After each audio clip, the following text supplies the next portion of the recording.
वचन को खोल कर जो है उस वचन को हम पढ़ेंगे। पढ़िए मेरे साथ इस समय यीशु की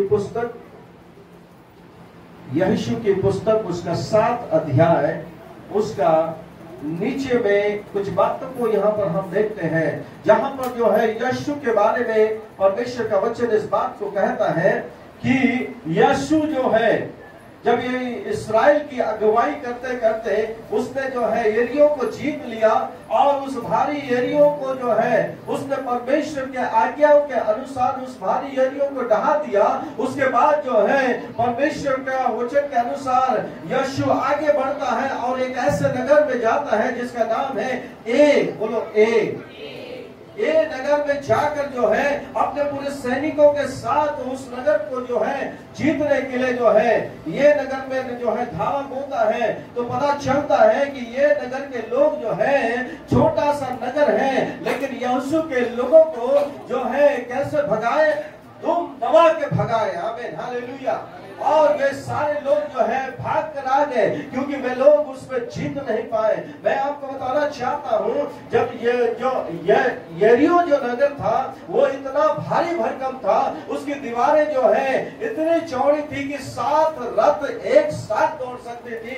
उसी नगर के जो है उस दीवार के अंदर जो है राहब नाम की स्त्री जो है उस दीवार के अंदर में जैसे चिड़िया घोंसला बनाता है वैसे जो है उसका मकान था, इतना चौड़ा उसका दीवार था। लेकिन क्योंकि उसने परमेश्वर के वचन के अनुसार जो है यीशु ने किया, जिसके वजह से उसे कुछ करना नहीं पड़ा, परंतु परमेश्वर के वचन को सुनकर उसके अनुसार उसने किया, तो दीवार ऑटोमेटिक क्या हो गई, गिर गई। आमीन, hallelujah, praise the Lord. Automatic जो है दीवार गिर गई। जिस दीवार को जो है परमाणु बम जो है तोड़ नहीं पा रहा था, उस जमाने के जो है कई सारे लोग उस दीवार को तोड़ नहीं पा रहे थे, लेकिन कारण एक ही कारण है कि उसने परमेश्वर के वचन को ध्यान से सुना और परमेश्वर के शब्द के अनुसार चलने के कारण जो है वो दीवार को परमेश्वर ने उसके मानने के कारण उस दीवार को गिरा दिया। और जब वो दीवार गिर गई तो परमेश्वर ने एक बात कहा था उसे कि जब तुम इस नगर की ओर बढ़ोगे और इस नगर को जो है जीत लोगे तो वहां की हर एक वस्तु को जो है समर्पण की वस्तु समझकर जो है किसी को अपने साथ नहीं लाना। हालेलुया। और वहां के चीजों के बारे में लालच नहीं करना। लेकिन वहां पे एक और सिपाही था जिसका नाम था आकान। Hallelujah.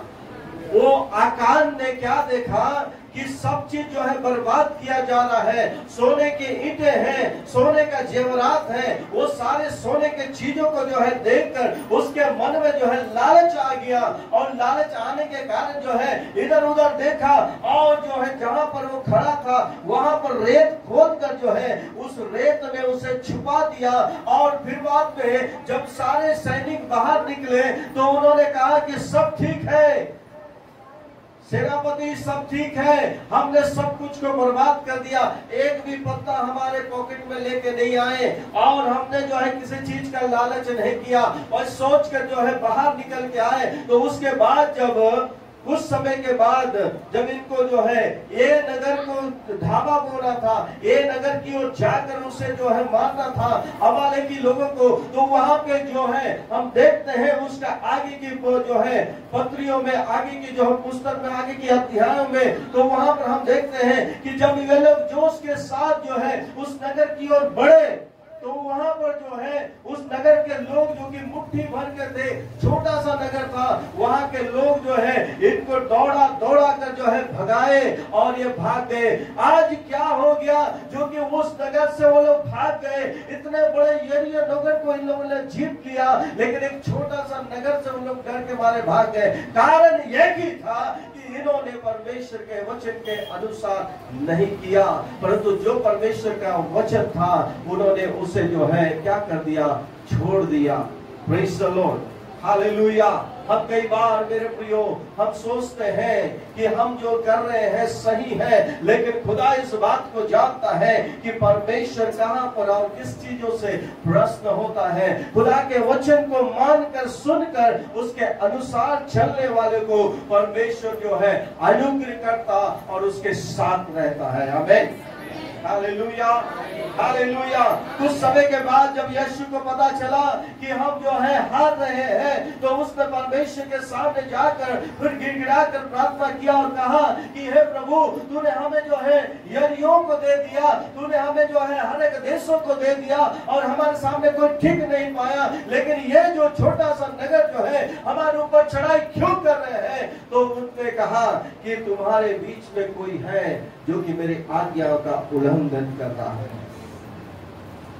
Hallelujah, praise the Lord. यदि आज हम नहीं बढ़ रहे हैं, यदि आज हमारे जीवन में बढ़ोतरी नहीं हो पा रहा है, यदि हम आज जो है किसी भी परीक्षा में पड़े हुए हैं, तो कहीं ना कहीं हमने जो है खुदा को दुख किया।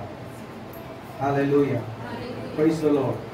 यदि आज हम दुख दिए हैं, तो मेरे प्रियो हम सावधान हो जाएं और अपने जीवन को तैयार करें और खुदा को एक बार फिर से पुनः समर्पण करें, क्योंकि हम यदि अपने जीवन को समर्पण करेंगे तो खुदा कहता है कि मैं उनके प्रार्थनाओं को तुच्छ नहीं जानूंगा और फिर से मैं उन्हें क्या करूंगा, उठाकर खड़ा करूंगा। आमीन, हालेलुया, हालेलुया। जब आकान को पता चला, जब सारे इस्राएलियों को यीशु बुलाकर कहने लगा कि तुम में से कोई तो ऐसा नहीं है जो कि उन्होंने जो है परमेश्वर की आज्ञाओं का जो है उल्लंघन किया है, तब आकान ने उस बात को देखा और समझा।